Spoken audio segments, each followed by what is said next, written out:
বাংলাদেশের অন্তর্বর্তীকালীন সরকারের প্রধান উপদেষ্টা ডক্টর মোহাম্মদ ইউনূস এক স্পষ্ট মন্তব্যে জানান, ছাত্র জনতার অভ্যুত্থানে ভারতে পালিয়ে যাওয়া সাবেক প্রধানমন্ত্রী শেখ হাসিনাকে মানবতাবিরোধী অপরাধের অভিযোগে বিচারের মুখোমুখি খুব শীঘ্রই করা হবে। স্কাই নিউজের এশিয়ার সংবাদদাতা কর্ডেলিয়া লিঞ্চকে 5 মার্চে এক সাক্ষাৎকারে প্রকাশিত তথ্যে তিনি জানান যে বাংলাদেশে উপস্থিত থাকুন বা অনুপস্থিত থাকুন, শেখ হাসিনার বিরুদ্ধে বিচার প্রক্রিয়া অব্যাহত থাকবে। ডক্টর মোহাম্মদ ইউনূস বলেন, মানবতার বিরুদ্ধে অপরাধের জন্য যে কেউ শীর্ষ স্থানীয় ব্যক্তিকে ছাড় দেওয়া যাবে না। দেশপ্রেম, ন্যায় বিচার ও গণতন্ত্রের রক্ষার্থে এ ধরনের পদক্ষেপ অপরিহার্য। এই বক্তব্যের মর্মার্থে গভীর আলোচনা ও তীব্র বিতর্কের সৃষ্টি হয়েছে।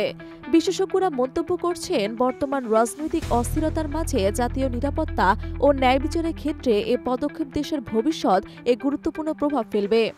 অন্তর্বর্তীকালীন সরকারের এই ঘোষণা ও সিদ্ধান্তকে কেন্দ্র করে দেশের অভ্যন্তরীণ ও আন্তর্জাতিক পর্যায়ে এক নতুন আলোড়ন দেখা দিয়েছে।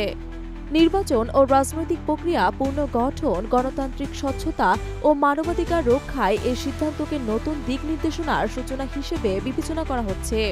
বিভিন্ন গণমাধ্যম, রাজনৈতিক বিশ্লেষক ও সমাজ মতবাদীরা একমত যে মানবতা বিরোধী অপরাধের জন্য কোনো বিশিষ্ট নেতাকে বিচারের বাইরে রাখা যাবে না। এই পরিস্থিতিতে দেশের অভ্যন্তরীণ রাজনীতি ও আন্তর্জাতিক সম্পর্কের মাঝে সমন্বয় সাধনের পাশাপাশি ন্যায় বিচারের সঠিক প্রক্রিয়া অবলম্বনের জন্য সকল পক্ষকে যুক্ত করে এক স্থিতিশীল ও স্বচ্ছ ব্যবস্থা গ্রহণ করা অত্যন্ত জরুরি বলে মনে করা হচ্ছে।